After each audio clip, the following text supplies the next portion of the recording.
దేవునికి స్తోత్రం. హల్లెలూయా. మీ అందరికి మన ప్రభు అయిన యేసుక్రీస్తు వారి యొక్క శుభనామములో వందనాలు. దేవుడు మనల్ని ఏర్పరచుకున్నాడని, ఆయన సన్నిధిలో మనం ఉండటానికి దేవుడు ఆయన కృపను మనకి ఇచ్చాడని, అందుకొరకే ఆయన ఏర్పాట్లో మనం ఉన్నామన్న వాస్తవాన్ని మనం జ్ఞాపకం చేసుకున్నాం. అయితే ఈ రోజున మనం గమనించినట్లయితే దేవుడు ఏర్పరచుకున్న మన జీవితాల్లో అనేకమైన వాగ్దానాలు ఇచ్చాడు.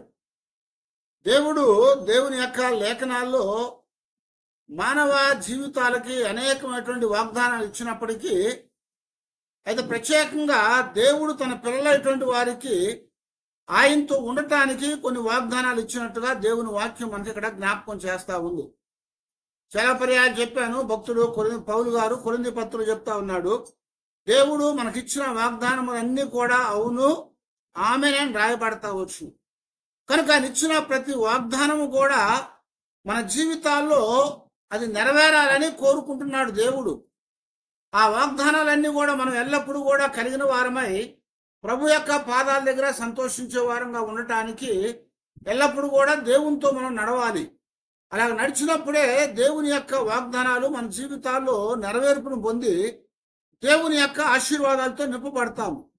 అయితే అనేకమైన వాగ్దానాలు ఉన్నాయి, కానీ అవన్నీ కూడా మనం వాగ్దానాలుగా దేనికోసం అంటే మనకేదో ఆశీర్వాదం కలగాలని, లేకపోతే మనకేదో మేలు కలగాలని, మన జీవితాల్లో ఏదో ఒకటి లోక సంబంధమైనటువంటి దీవెనలు కావాలని కోరుకుంటున్న వాగ్దానాల కొరకు ఎదురు చూస్తూ ఉంటాము. దేవుడు కొన్ని ప్రత్యేకమైనటువంటి వాగ్దానాలు మనకి ఇచ్చాడు. అవేంటంటే, మొట్టమొదటిగా దేవుడు జ్ఞాపకం చేస్తున్నాడు కదా, రక్షణ అనేటువంటి వాగ్దానాన్ని దేవుడు మనకి ఇచ్చాడు. రోమీయులకు రాసిన పత్రికలో 10వ అధ్యాయం 9వ వచనంలో, యేసు ప్రభు అని నీ నోటితో ఒప్పుకొని దేవుడు మృతుల్లో నుండి ఆయనను లేపినని నీ హృదయమందు విశ్వసించిన ఎడల నీవు రక్షింపబడుదువు అన్నాడు. ఇక్కడ దేవుడు పౌలు గారి ద్వారా ఈ చక్కటి మాట మనకి జ్ఞాపకం చేస్తున్నాడు. ఈ వాగ్దానం అనేది మనకు ఎంతో అవసరమైందని చెప్తా వచ్చాడు. ఎందుకనంటే వాగ్దానాలు మనల్ని దేవుని దగ్గరికి నడిపించేగా ఉండాలి. వాగ్దానము దేవునితో మనల్ని జత చేసేవిగా ఉండాలి. అప్పుడే ఆ వాగ్దానాల ద్వారా మనకి మేలు కలుగుతుందని దేవుని వాక్యం మనకి ఇక్కడ సెలవిస్తా వచ్చింది అనమాట. రక్షణ అనేటువంటిది దేవుడు ఇచ్చేటువంటి ఒక గొప్ప వాగ్దానం అన్నమాట. దేవుడు మన జీవితాల్లో మనం రక్షించబడాలని కోరుకుంటా ఉన్నాడు. ఎందుకనంటే రక్షణ అనేది లేకుండా దేవునితో మనం గడపటం అనేది జరగదు, దేవునితో ఉండటం అనేది జరగదు. కారణం ఏంటంటే, మానవుడు దేవుడి నుంచి దూరం అయిపోయాడు కనుక తిరిగి దేవునితో మానవుడు జీవించాలంటే మొట్టమొదట కావాల్సింది ఏదయ్యా అంటే రక్షణ అని జ్ఞాపకం చేస్తున్నాడు. రక్షించబడాలి అంటే, రక్షణ అంటే ఏంటంటే పాపములో నుంచి విడిపించబడాలని చెప్తున్నాడు అన్నమాట.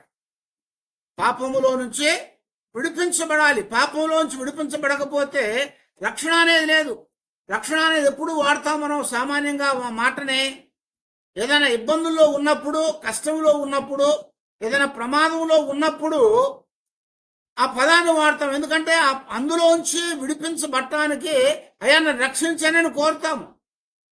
కనుక ఇక్కడ కూడా దేవుడు ఏం చెప్తున్నా అంటే, దేవునితో ఉండాలనుకునే వారి యొక్క జీవితాల్లో మొట్టమొదటి వాగ్దానం ఏదయ్యా అంటే రక్షణ. అది ఎలాగొచ్చుదయ్యా అంటే, యేసు క్రీస్తు దేవుడని నోటితో ఒప్పుకున్నప్పుడు, హృదయములో దాన్ని విశ్వసించినప్పుడు నీవు రక్షణ పొందుతావు అని చెప్తున్నాడు. హృదయంలో దానిని విశ్వసించాలి. కాబట్టి అప్పుడే మన జీవితాల్లో రక్షణ పొందటానికి అనుకూలత కలిగి ఉంటుంది అన్నమాట. అదే 10వ అధ్యాయంలో 17వ వచనంలో మనం గమనిస్తా ఉంటే, కాగా వినుట వలన విశ్వాసము కలుగును, వినుట క్రీస్తుని గూర్చిన మాట వలన కలుగును అని చెప్పాడు. వినటం అనేది, వింటే విశ్వాసం కలుగుద్దట. వినటం అనేది ఏది వింటే విశ్వాసం కలుగుద్దని చెప్తున్నాడు. యేసు క్రీస్తుని గూర్చిన మాట విన్నప్పుడు విశ్వాసం కలుగుతుంది. ఆ విశ్వాసం కలిగినప్పుడే మనం పాపంలో ఉన్నామని, మనం ఆ యొక్క ప్రమాదంలో ఉన్నామని, అందులో నుంచి మనం విడిపించబడాలని మనం కోరుకుంటాము. అది దేవుడు మొట్టమొదట దేవునితో ఉండాలని కోరుకున్నటువంటి వారందరికి ఇచ్చినటువంటి గొప్ప వాగ్దానంగా దేవుడు లేఖనాల్లో మనకి జ్ఞాపకం చేస్తూ ఉన్నాడు. మరొక వాగ్దానాన్ని మనం గమనించినట్లయితే దేవుని లేఖనాల్లో అదేదయ్యా అంటే నూతన జీవాన్ని కలిగి ఉంటేనే మనం దేవునితో ఉండగలుగుతాం. నూతనమైనటువంటి జీవం అనేది మనలో లేకపోతే దేవునితో మనం ఉండలేము.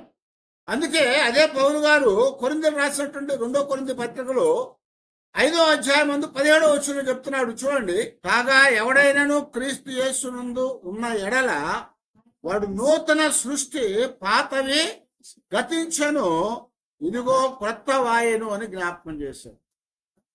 యేసు క్రీస్తు వారిలోకి రావాలంటే మొట్టమొదటిది ఏంటి? రక్షణ. ప్రభువుతో మనం ఉండాలంటే రక్షణ కావాలి. అది దేవుడు మొట్టమొదటి ఇచ్చిన వాగ్దానము.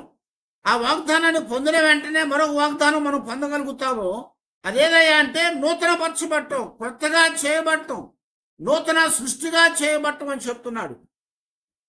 నూతనంగా మార్చబడాలి. ఎందుకు మార్చబడాలి? నూతనంగా పాతబడిపోయాం, మురికైపోయింది. మానవుని యొక్క జీవితం అంతా కూడా ఏమైంది? ఆదాము అవ్వల యొక్క జీవితాలు ఏమైనాయి? సాతాను అనేటువంటిది మోసగించినప్పుడు ఆ యొక్క పండు తిన్న తర్వాత వారి జీవితాలు ఏమైపోయారు? పాపంలో పడిపోయారు. ఆ పాపం అనేది ఏం చేసిందంటే వారి జీవితాల్లో ఉన్నటువంటి దైవత్వాన్ని తీసివేసింది. వారి జీవితాల్లో దేవునితో ఉండేటువంటి ఆ యొక్క అవకాశాన్ని అది పాడు చేసేసింది. అది పాడు చేయటం వల్ల ఏమైందంటే వారి జీవితాలను కూడా మురికైపోయినాయి అని చెప్తున్నాడు. వారి జీవితాలంతా కూడా మురికైపోయినాయి. అందుకే యెషయా గ్రంథంలో జ్ఞాపకం చేస్తూ ఉంటాడు, మానవుని యొక్క క్రియలన్నీ కూడా మురికి గుడ్డతో సమానమైనటువంటివి. ఆ మురికి గుడ్డ అనేటువంటి దానిని, పాడైపోయినటువంటి పాతగిలినటువంటి వస్త్రం అనే దాన్ని ఏం చేస్తారు? పారవేయాలి. అది పారవేయకపోతే ఏమవుతాయా అంటే అది మన జీవితాల్లో రోతగా ఉంటుంది. అది ఏం చేస్తూ ఉంటుంది? అసహ్యాన్ని కలిగించేదిగా ఉంటుంది. మనం దాన్ని భరించవచ్చేమో కానీ మన ప్రక్కనోడు దానిని భరించలేకుండా ఉంటారు. దేవుని యొక్క వాక్యం చెప్తుంది కదా, మనము మన జీవితాల్లో ఉన్నటువంటి ఆ యొక్క మురికి అంతా కూడా తొలగించుకోవాలి. అది తొలగించుకోవాలి. ఇక్కడ అంటున్నాడు కదా యెషయా గ్రంథంలో 44వ అధ్యాయంలో 22వ వచనం చెప్తున్నాడు కదా, మంచు వీడిపోవునట్లుగా నేను నీ అతిక్రమములను, మబ్బు తొలగినట్లుగా నీ పాపములను తుడిచివేసి ఉన్నాను అని చెప్తున్నాడు. ఏం చేశాడంట? నీ యొక్క అతిక్రమాల్ని మబ్బులాగా తొలగించి నీ పాపాన్ని తుడిచివేస్తానని చెప్తున్నాడు మాట. ఎప్పుడైతే మనము దేవుని యొక్క సన్నిధిలో అలాగన మనము దేవునికి అప్పగించుకున్నప్పుడు, దేవుని యొక్క రక్షణ పొందినప్పుడు దేవుడు ఏం చేస్తాడట? మన యొక్క మురికంతను కూడా తీసివేస్తాడట, మన పాపం అంతను కూడా తుడిచివేస్తాడని చెప్తున్నాడు. అది తుడిచివేసినప్పుడు ఏమవుతుంది? క్రొత్తగా ఉంటుంది, నూతనత్వాన్ని కలిగి ఉంటాము, క్రొత్తగా ఉంటుంది అన్నమాట. అది క్రొత్తగా ఉండాలంటే దేవుని చేతికి అప్పగించబడాలి. అందుకని అక్కడ ఏం చెప్పాడు? మనము యేసు క్రీస్తు వారిలో ఉన్నట్లయితే పాతవి గతించిపోతాయి గనక ఇప్పుడు క్రొత్తగా చేయబడతాం, క్రొత్తగా చేయబడతాం. అందుకనే నికోదేముతో యేసు ప్రభువారు యోహాను సువార్త 3వ అధ్యాయంలో మరి ఆయన జ్ఞాపకం చేస్తూ చెప్తున్నాం కదా, ఒకడు క్రొత్తగా జన్మించకపోతే దేవుని రాజ్యాన్ని చూడలేడు. ఒకడు కొత్తగా జన్మించకపోతే దేవుని రాజ్యంలో ప్రవేశించలేడని చెప్పాడు. కొత్తగా జన్మించాలంటే పాతదనేది పోవాలి అని చెప్తున్నాం. ఆ పాతదనేది పోవాలంటే క్రీస్తులో ఉంటేనే తప్ప పాతదనేది ఎప్పటికి కూడా పోదు. క్రీస్తులో ఉంటేనే ఆ పాతది శుభ్రం చేయబడుతుంది. క్రీస్తులో లేకపోతే ఆ పాతది అనేది శుభ్రం చేయబడదు అనమాట. అందుకొరకే మనం ఎల్లప్పుడూ కూడా దేవునిలో ఉన్నట్లయితే క్రొత్తగా చేయబడతాము గనక ఇప్పుడు దేవునితో మనం ఉండటానికి అవకాశాన్ని దేవుడు మనకు అనుగ్రహించేవాడుగా ఉన్నాడు. అది 2వ వాగ్దానము దేవుడు మనకి జ్ఞాపకం చేస్తూ వచ్చాడు. ఎప్పుడైతే దేవునిలోనికి రాగలుగుతామో ఎప్పుడేమవుతాయా అంటే మన జీవితాలకి కావలసినటువంటి ఆదరణ, అలాగే ఆదరణతో పాటుగా మరి కావలసినటువంటి కాపుదలని ఇస్తానని చెప్తున్నాడు దేవుడు. ఆదరణ లేకపోయినా సరే, కాపుదల లేకపోయినా సరే మనం ఎక్కడ కూడా నిలబడలేము. అవునా? కాపుదల లేకపోతే ఉండగలుగుతామా? ఎండ వస్తా ఉన్నప్పుడు ఏదైనా నీళ్ళు లేకపోతే ఉండగలుగుతామా? ఉండలేం. ఏదైనా శ్రమ కలుగుతా ఉన్నప్పుడు, ఇబ్బంది కలుగుతా ఉన్నప్పుడు ఆదరించేవారు లేకపోతే మనం తట్టుకొని జీవించగలుగుతామా? జీవించలేము. అందుకొరకు ఇక్కడ దేవుడు చెప్తున్నాడు కదా, యెషయా గ్రంథంలో 41వ అధ్యాయం 10వ వచనం చెప్తున్నాడు, నీవు నా దాసుడవనియు నేను నిన్ను ఉపేక్షింపక ఏర్పరచుకొంటిననియు నేను నీతో చెప్పుచున్నాను, నీకు తోడై ఉన్నాను, భయపడకుము, నేను నీ దేవుణ్ణై ఉన్నాను, దిగులు పడకుము, నేను నిన్ను బలపరుతును, నీకు సహాయము చేయవాడను నేనే, నీతి అను నా దక్షిణాస్తముతో నిన్ను ఆదుకొందును అని జ్ఞాపకం చేస్తున్నాడు ఇక్కడ. హల్లెలూయా. దేవునిలోనికి రావటానికి, దేవునితో జీవించటానికి రక్షణ అనేది ప్రాముఖ్యమైనటువంటిది. ఆ రక్షణ పొందిన తర్వాత ఏమవుతామంటే మనం నూతనపరచబడతాము. ఎప్పుడు నూతనపరచబడతాము? క్రీస్తులో ఉన్నప్పుడు నూతనపరచబడతాము. క్రీస్తులో ఉన్నప్పుడు నూతనపరచబడిన తర్వాత మన జీవితాలకి దేవుడు ఏమిస్తా అని చెప్తున్నాడు? ఇక్కడ ఆదరణ ఇస్తానని చెప్తున్నాడు. ఆదరణతో పాటుగా మనల్ని భద్రపరుస్తానని చెప్తున్నాడు. మన జీవితాలకి కావలసినటువంటి సహాయాన్ని చేస్తానని చెప్తున్నాడు ఇక్కడ. దేవుడు మనల్ని ఆదరించేవాడు. ఎందుకంటే ఆయన ఆదరణకర్త అనేటువంటి పేరు ఆయనకి కలిగి ఉన్నాడు. ఆదరణకర్త. యేసుప్రభు చెప్పారు యోహాను సువార్త 14వ అధ్యాయంలో, నేను మీ దగ్గర నుంచి వెళ్ళిపోతున్నాను, నేను వెళ్ళిపోయిన తర్వాత మిమ్మల్ని అనాథలుగా విడవను, కానీ మీ కొరకు నేను ఒక ఆత్మను పంపిస్తాను, ఆదరణకర్త అనే ఆత్మను నేను మీ దగ్గరికి పంపిస్తానని చెప్పాడు. ఆదరణకర్త అనేటువంటి ఆత్మ వస్తుంది. ఆ ఆత్మ వచ్చినప్పుడు అది మిమ్మల్ని సర్వసత్యములోనికి నడిపించుద్దని చెప్పాడు. సర్వసత్యంలోనికి నడిపించుద్ది. కనుక దేవుడు మనల్ని అనాథలుగా విడిచేవాడు కాదు. దేవుడు మనల్ని వదిలిపెట్టేవాడు కాడు. ఆయన ఎప్పుడు కూడా మనల్ని కాపాడుతూ, బలపరుస్తూ, భద్రపరుస్తూ, మనల్ని ఆదుకొని ఆదరించేవాడుగా ఉన్నాడు. ఆయన మనల్ని ఆదుకొని ఆదరించాడు. ఆ ఆదరణనిచ్చి, ఆ భద్రతనిచ్చి దేవుడు ఆయనలో మనల్ని దాచేవాడుగా ఉన్నాడు. ఎందుకని దావీదు ఏం చెప్పాడు? నా దాగు చోటు నీవే. దేవుడు కూడా ఏం చెప్తున్నాడు? ఆయన రెక్కలతో మనల్ని కప్పుతాడని చెప్తున్నాడు. ఆయన రెక్కలతో మనల్ని కప్పుతాడట.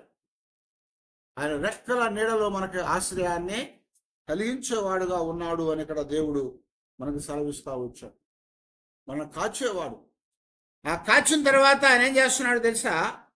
మన జీవితాలకు కావాల్సినటువంటి ఇంకా గొప్ప మరి ఆ యొక్క ప్రొటెక్షన్, ఆ యొక్క మరి భద్రతనిచ్చేవాడుగా ఉన్నానని చెప్పి జ్ఞాపకం చేస్తున్నాడు. చూడండి, రోమిలకు రాసిన పత్రికలో 5వ అధ్యాయంలో 1వ వచనంలో మాట్లాడుతున్నాడు కదా, కాబట్టి విశ్వాస మూలమున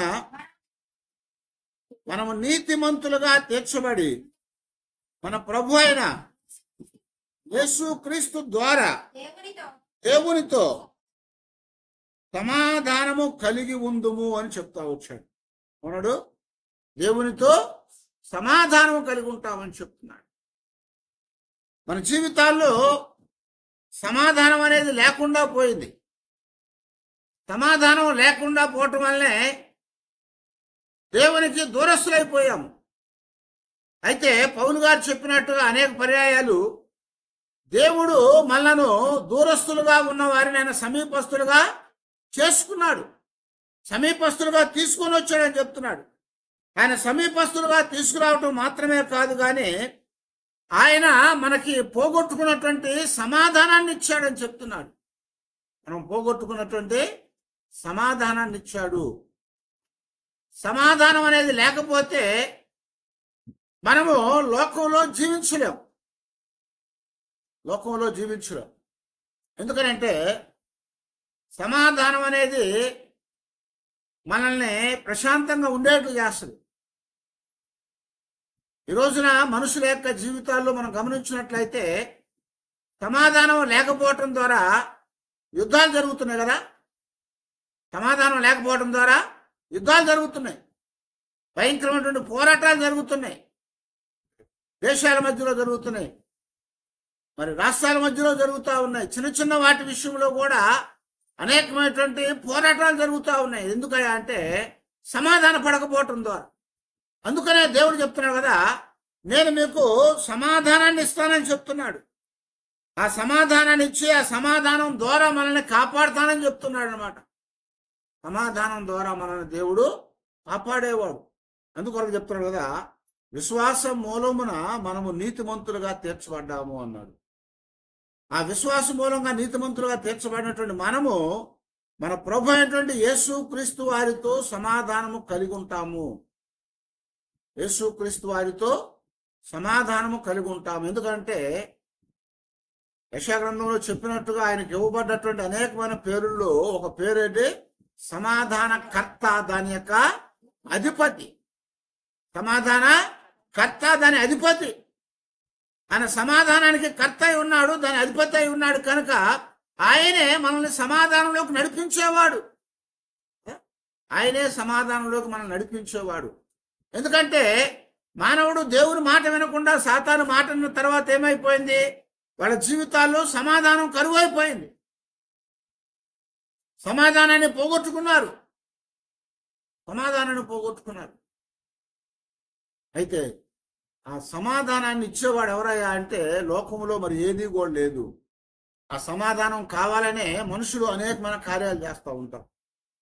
అయితే నిత్యమైనటువంటి సమాధానం ఇచ్చేవాడు ఎవరు? దేవుడు. యేసు క్రీస్తు వారని చెప్తున్నాడు. ఎందుకంటే ఆయన వాగ్దానం చేశాడు. ఆయన సమాధాన కర్త, దానికి అధిపతి అయి ఉన్నాడు కనుక ఎవరైతే ఆయన మాట వింటారో వారి జీవితాల్లో సమాధానాన్ని కలిగి ఉంటారు. సమాధానాన్ని కలిగి ఉంటారు.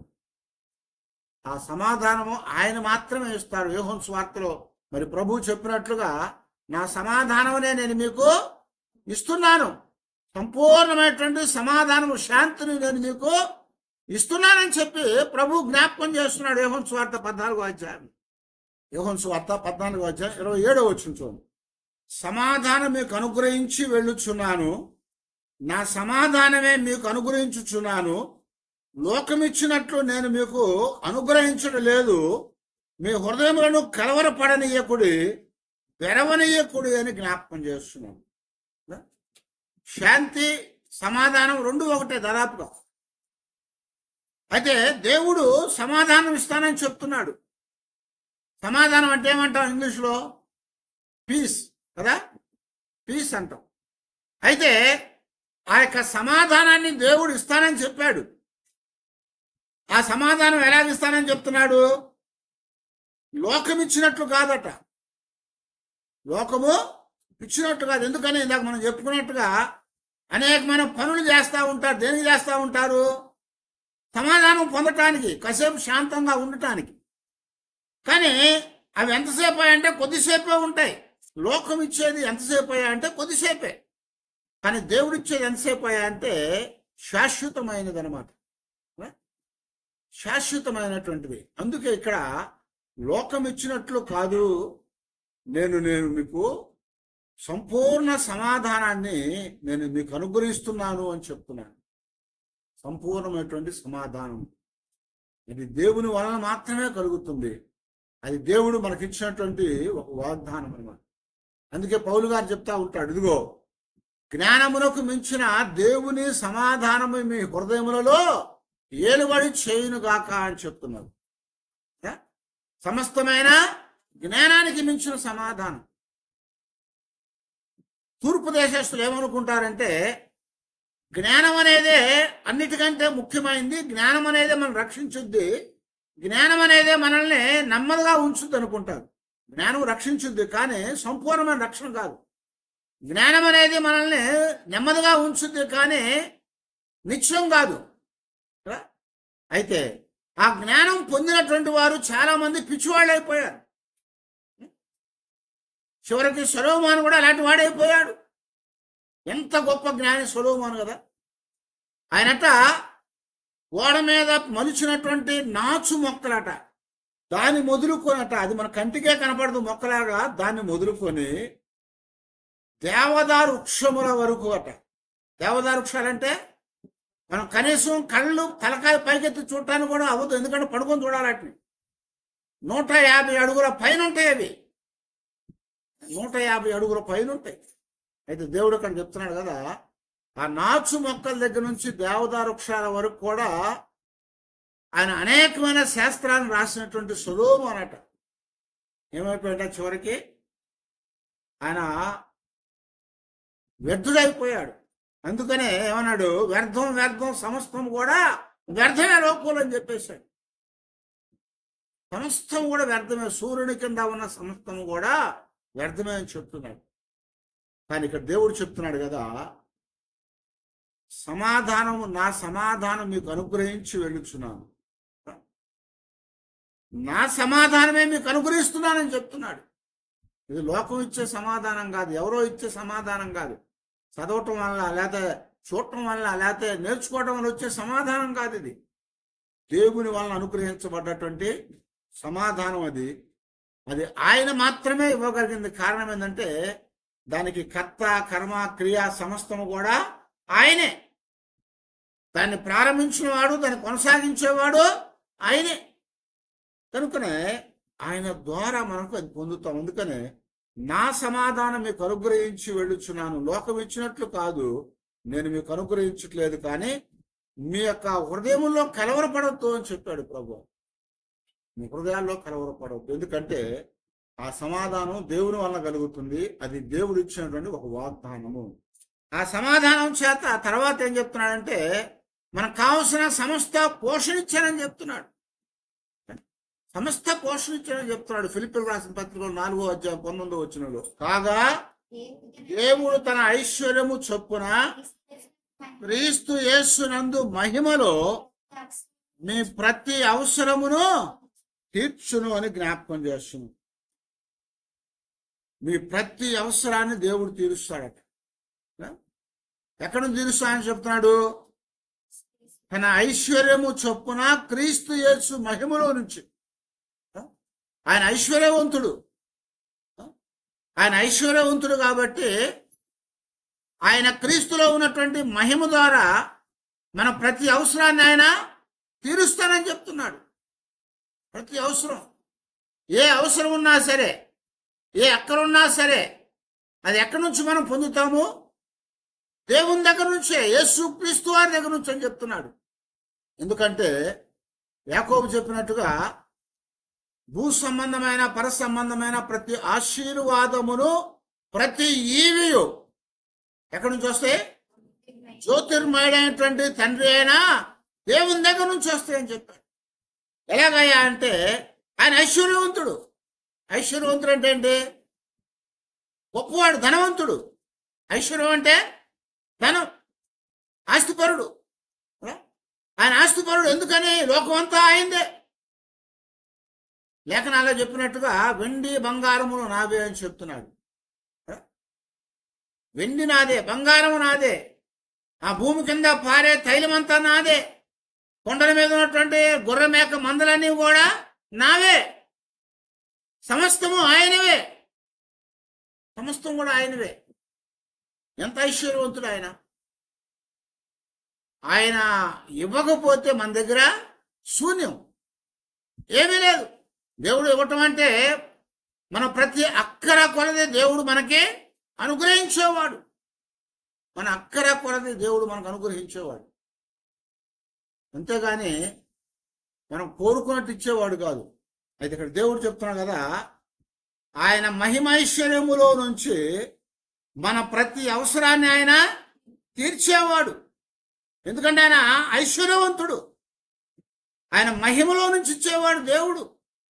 మన అక్కర కొలదైనా సమృద్ధిగా ఇచ్చేవాడు, అంతేగాని మనం కోరుకున్నట్టు కాదు. కోరుకున్నట్టు ఇస్తే మనం ఏం చేయలేం. కనుకనే దేవుడు ఆయన సమాధానాన్ని ఇచ్చిన తర్వాత ఆయన ఐశ్వర్యం చొప్పున మన ప్రతి అవసరాన్ని తీరుస్తానని వాగ్దానం చేస్తున్నాడు.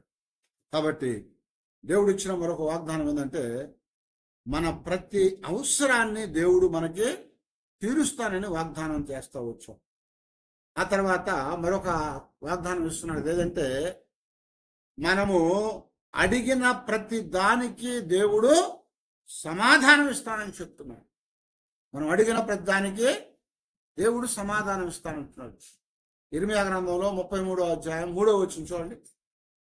నాకు మొర్ర పెట్టుము, నేను నీకు ఉత్తరం ఇచ్చుదని చెప్తా వచ్చాడు. నాకు మొర్ర పెడితే నేను ఉత్తరం ఇస్తానని చెప్తున్నాడు. దేవుడు అనేక పర్యాయాలు మనకు జ్ఞాపకం చేశాడు. నాకు మొర్ర పెట్టు, నేను సమాధానం ఇస్తానని చెప్తున్నాడు. నువ్వు ఇరుకులో మొర్రపెట్టు, నేను విశాలతలో సమాధానం ఇస్తా అన్నాడు. నీ కష్టంలో మొర్రపెట్టు, నేను ఆదుకుంటానని చెప్తున్నాడు. నాకు మొర్రపెట్టు, నీ ఇబ్బందులో నేను తప్పిస్తానని చెప్తున్నాడు. నీ అక్కర కోసం మొర్రపెట్టు, నేను నీకు సమృద్ధి ఇస్తానని చెప్తున్నాడు. దేవుని లేఖనాల్లో అనేక మంది భక్తులు మొర్రపెట్టారు దేవునికి. దేవుడు వాళ్ళకి సమాధానం ఇచ్చాడు. అవునా? ఏలియా గురించి మనం చెప్పుకుంటా ఉంటాము. బయలుదేత ప్రవక్తలతో పందెం కట్టినప్పుడు ఏం చేశాడు? దేవా, నా ప్రార్థన ఆలకించోయని మొర్రపెట్టాడు. దేవుడు వెంటనే సమాధానం ఇచ్చాడు. వెంటనే సమాధానం ఇచ్చాడు. అక్కడ ఆయన మొర్ర పెట్టంగానే సమాధానం ఇచ్చేవాడు ఆయన. ఆ తర్వాత మరి ఆ వెధవరాలు అయ్యా తింటానికి లేదని ఏం చేశాడు? 3.5 సంవత్సరాలు కావలసినటువంటి ఆహారాన్ని ఇచ్చాడు దేవుడు. ఆ ఉన్నది అయిపోకుండా కాపాడి దాన్ని సమృద్ధి చేశాడు దేవుడు. ఆ చనిపోయిన కుర్ర పిల్లోని వేసుకొని నాయనలో వెధవరాలు ఏడుచుకుంటా వెళ్ళిపోతా ఉంది. పాడి వెంట వెళ్తా ఉందని యేసుప్రభువారు ఎదురొచ్చారు. యేసుప్రభువారు ఎదురొచ్చినప్పుడు చూసి ఏమన్నా అంటే, ఆ బాధను చూసి ఆ పాడి నాపి కుమారుడా లెగు అని చెప్పాడు.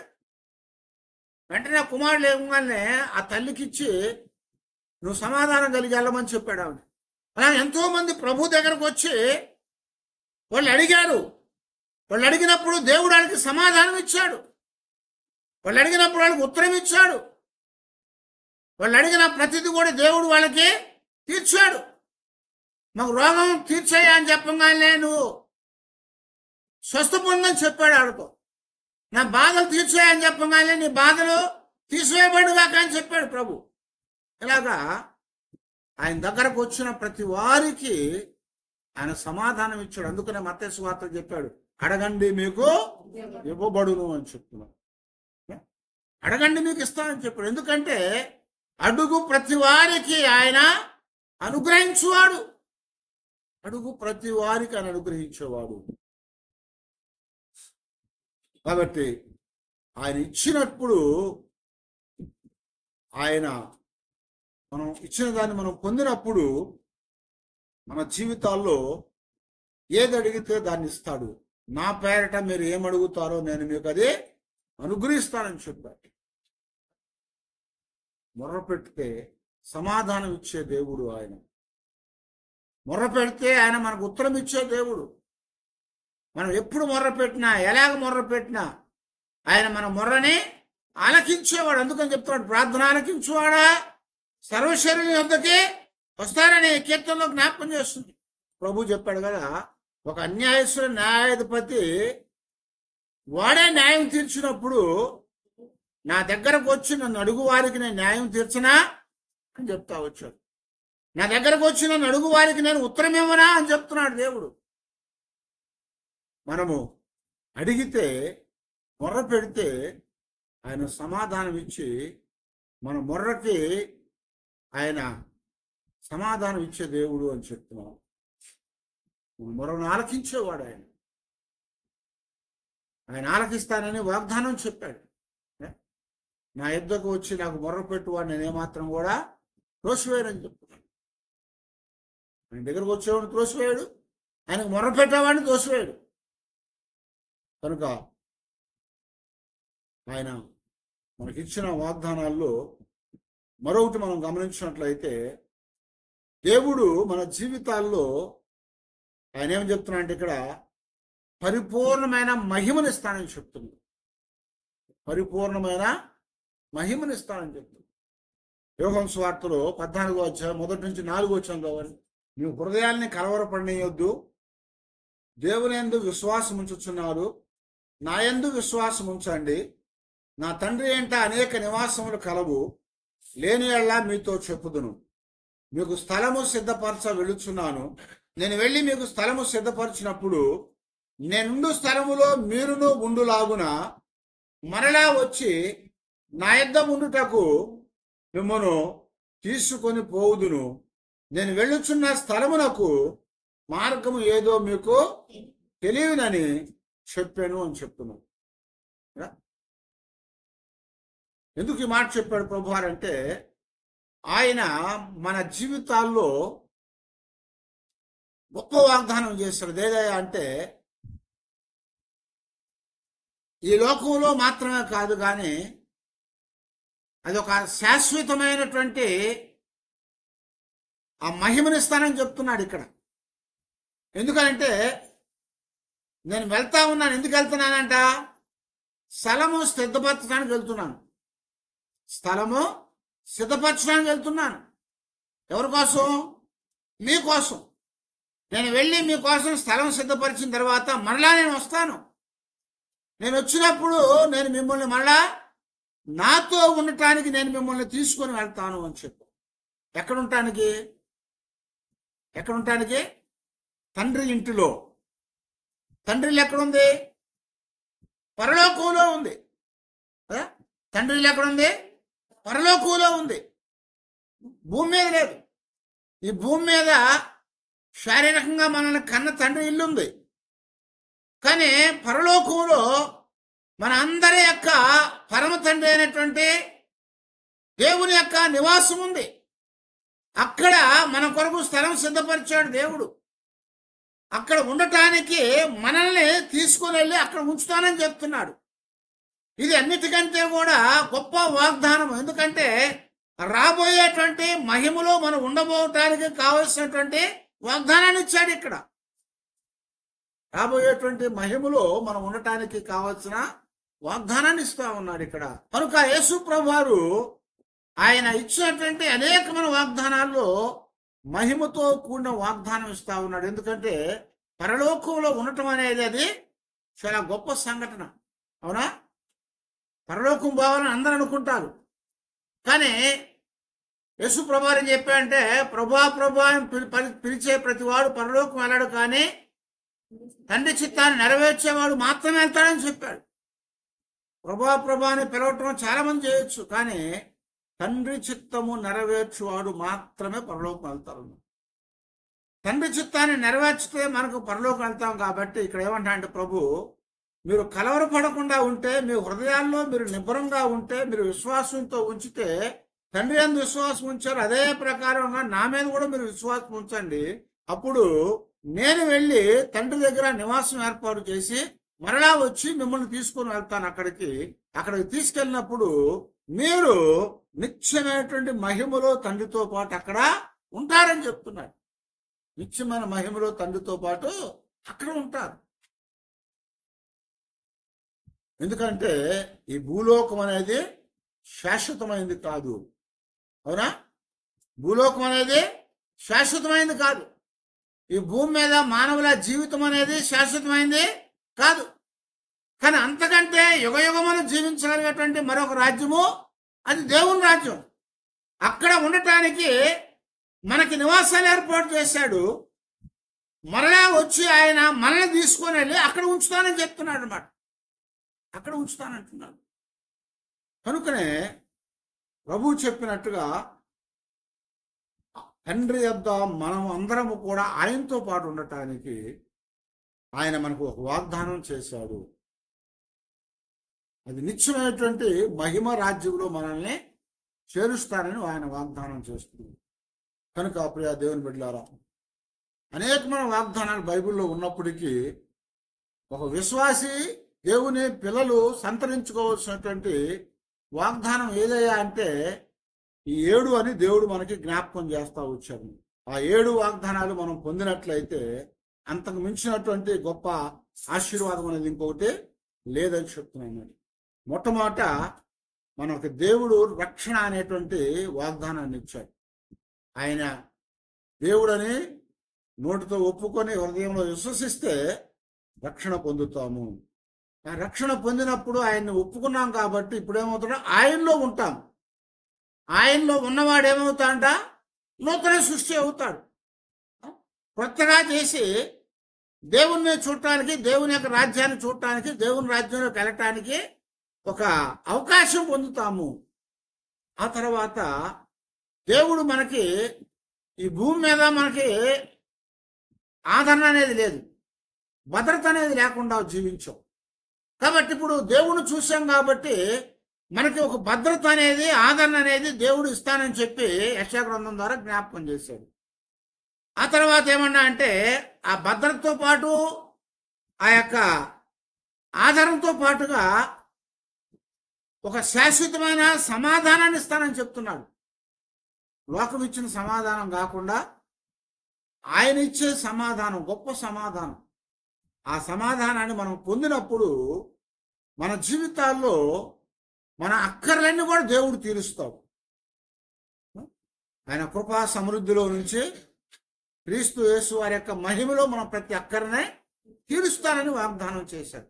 అదైన తర్వాత దేవుడు చెప్తున్నాడు కదా, మీరు నాకు మొర్ర పెడితే ఏ అవసరంలో ఉన్నప్పటికీ, ఎలాంటి అక్కర్లో ఉన్నప్పటికీ నేను ఆలకించి మీకు ఉత్తరం ఇస్తాను అని చెప్తున్నాను. మనం మొర్ర పెట్టిన ప్రతి మొర్రకి దేవుడు మనకు ఉత్తరం ఇచ్చే దేవుడుగా ఉన్నాడు. ఆయన ఉత్తరం ఇచ్చే దేవుడు, సమాధానం ఇచ్చే దేవుడు. ఆ తర్వాత లోక సంబంధమైన మహిమ కాదు. ఇక్కడ మహిమంతా ఎలాంటిదంటే బయటికి కనపడేది. బయటికి కనపడుతుంది, లోపల ఏముండదు. అయితే ఆ మహిమ ఏదయ్యా అంటే